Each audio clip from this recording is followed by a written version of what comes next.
Hello, everybody, and welcome to Real Estate Daily with the House Heroes. My name is Troy, and every day I bring you news from the mortgage, real estate, and housing industry. Today is March 18th already, Friday, and we have a ton of news going on today in the world of housing. Let's start the very first one. Let's start off with a CNBC article with another Fed governor opening his mouth about what he thinks should be done at the next Fed meeting. The headline reads, Fed Governor Waller says half a point rate hikes could be needed as inflation is raging.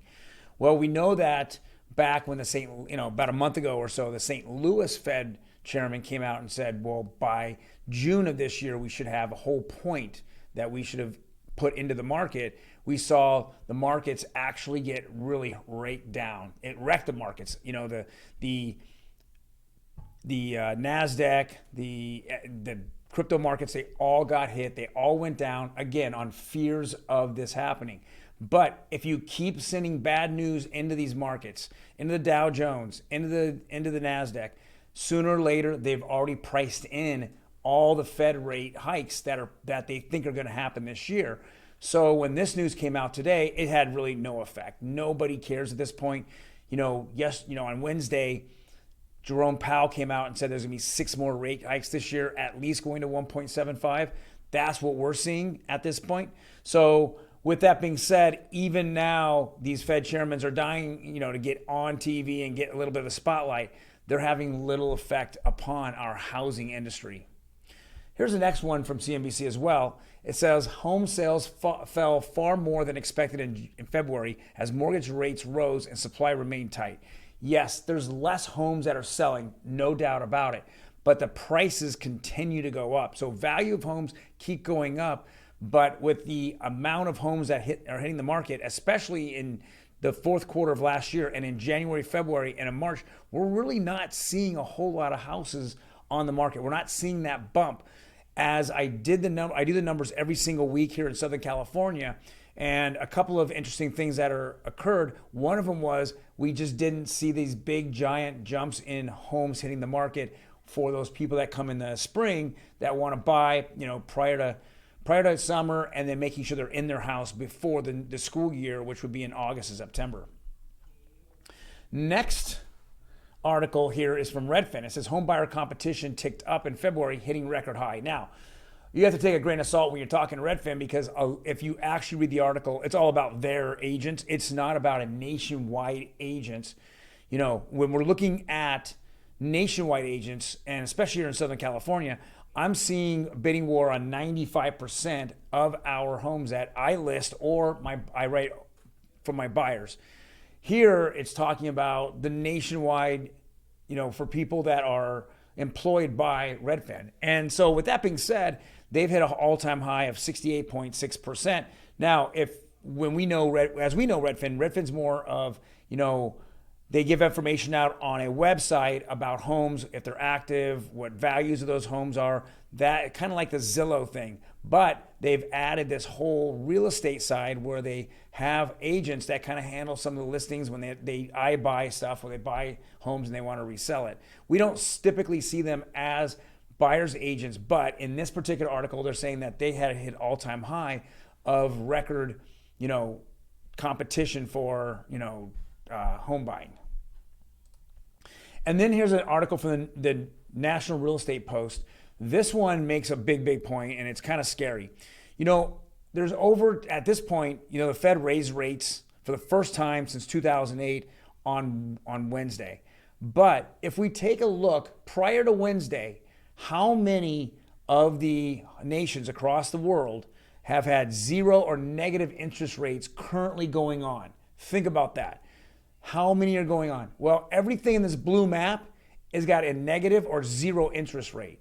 It's kind of crazy to think about, but all nations that are in blue are at 0 or negative. We have right around $8 trillion worth of debt that's been accumulated in the last 2 or 3 years. It's been pumped into the economies of all of these nations. This is kind of crazy, and it's also kind of scary. I know that the big R word, recession, means something to a lot of us, Americans, but we're just not seeing our politicians talk about it. And in a year in which we're going to vote, which is called midterms, well, this is, I think, going to affect midterms. And that's why we're not seeing the R word yet. But as we get closer and closer, I think we're gonna see recession and that word pop up as we get into summer and as we go to later summer. And then the last article here is from Optimum Blue. It's Black Knight. We're going over rates. Even though we see a little bit of mixed bag here, really nothing went up or down over the last 24 hours. So 30-year conforming conventional is basically, just ticked down, 0.01%, which is virtually nothing. 15 years, same thing. Jumbos actually jumped to 4.10. That was kind of the bigger jump that we've seen in a while. We've seen two big jumps now, and we just see jumbo go up and up and up.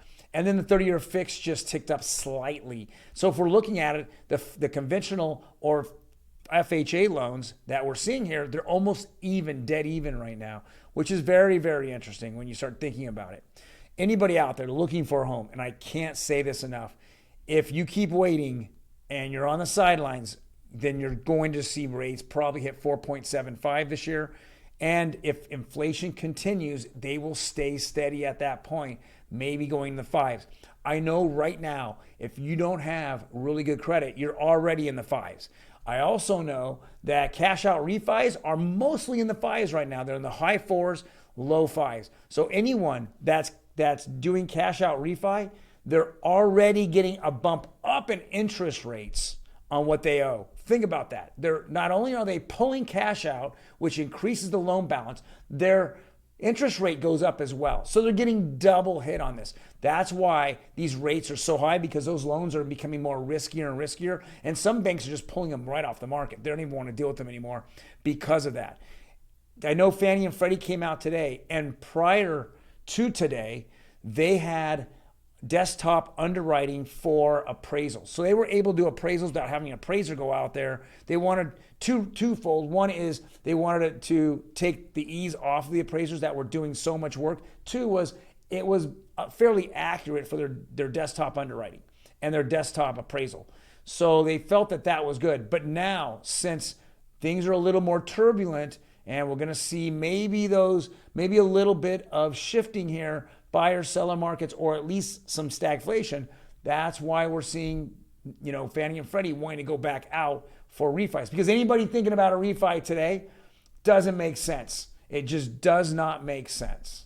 All right, guys. Well, thank you very much for joining me today. Hit the like button if you like the content. Otherwise, hit the notification button. When we drop these videos Monday through Friday, you'll be the first to know. Otherwise, if you have a comment, please leave it in the comment section, and we're more than happy to answer for you. Otherwise, have a fantastic weekend, and we will see you on Monday.